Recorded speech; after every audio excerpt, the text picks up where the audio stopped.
प्यारे बच्चों, आज आपको सिंपल सेंटेंस इन्फिनिटिव के द्वारा बनाना बताया जाता है।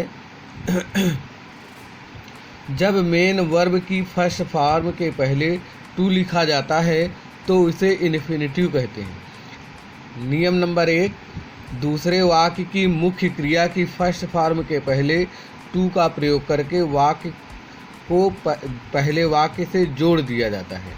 एग्जाम्पल है, he has some duties he performs them. तो he has some duties to perform, यहाँ पर देम को हटा दिया गया क्योंकि देम ड्यूटीज के लिए आया था। I went to Kanpur I shall live there. तो I went to Kanpur to live there, यहाँ देयर को हटाया गया क्योंकि देयर कानपुर के लिए था। जब दूसरे वाक्य में मुख्य क्रिया से पहले TO2 दिया होता है तो उसी से जोड़कर वाक्य को सिंपल बना दिया जाता है। एग्जाम्पल है, man works day and night he has to support his family. तो देखो टू लिखा हुआ है, ध्यान देना इस जगह पर सपोर्ट के पहले। तो man works day and night to support his family. Hari went to Agra he wanted to see the ताज।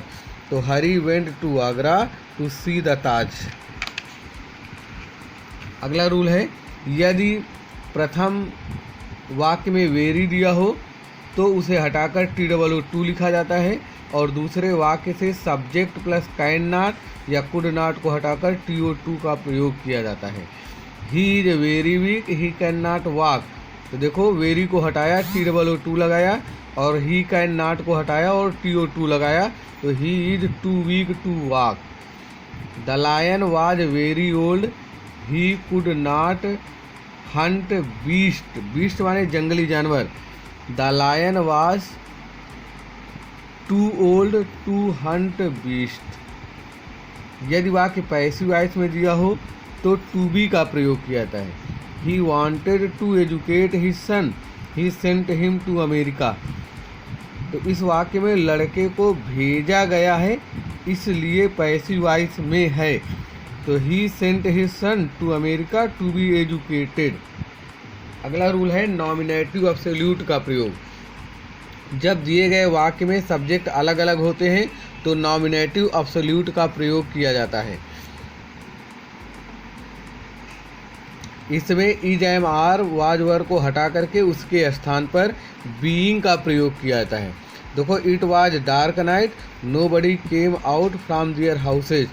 अब देखो यहाँ पर इट एक सब्जेक्ट है और दूसरा नो बडी, यानी कि सब्जेक्ट अलग अलग हैं। देखो वाज लिखा हुआ है इसलिए वाज को हटा करके बीइंग कर दिया। It being dark night comma nobody came out. The day is stormy the day is stormy students could not go to school. देखो इज है, इज को हटाया, बीइंग लगाया। The day is stormy comma students could not go out. अगला rule है, यदि वाक्य में हेल्पिंग वर्ब ना दी हो तो हैविंग प्लस वर्ब की थर्ड फॉर्म का प्रयोग किया जाता है। The sunset the passengers return home. The sun having set the passengers returned home. इसी तरह यदि वाक्य पैसिव वॉइस में होता है तो हैविंग बीन प्लस वर्ब की थर्ड फॉर्म का प्रयोग करते हैं। The bank was closed the clients could not withdraw any money. अब देखो यहाँ पर बैंक बंद किया गया, बंद नहीं हो जाता अपने आप, शटर गिर जाए, इसलिए ये पैसिव वॉइस में है।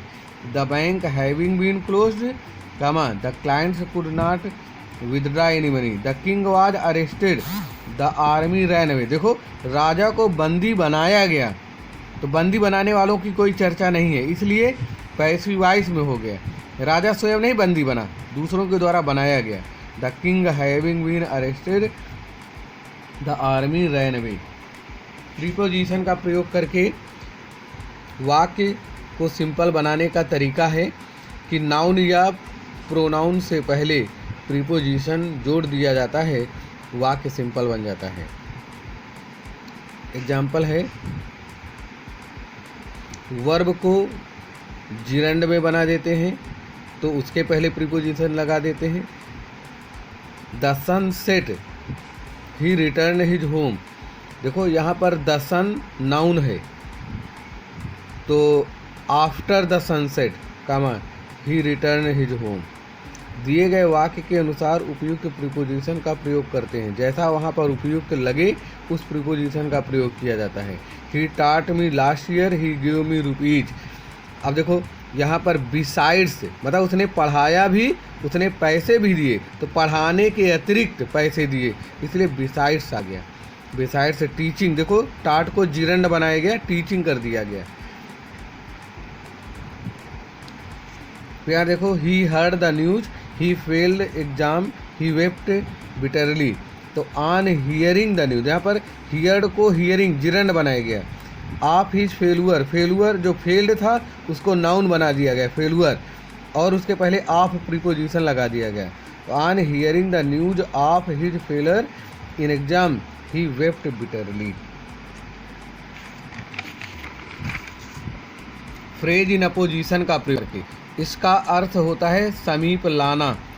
कर्ता के समीप जो चीज़ होती है उसको 2 बार कामा लगा करके लिखा जाता है। जैसे Kabirdas was a great poet he wrote many poems. तो कबीरदास कामा ग्रेट पोइट, ग्रेट पोइट ज़्यादा नज़दीक है, इसकी पहचान बता रहा कबीरदास की, इसलिए कामा के बाद ग्रेट पोइट, उसके बाद comma wrote many poems. Virat Kohli scored 50 runs he is captain of India. अब देखो कैप्टन ऑफ इंडिया विराट के ज़्यादा नज़दीक है, इसलिए पहले इसको लिखा जाएगा। तो Virat Kohli comma captain of India team और स्कोर्ड 50 रन्स।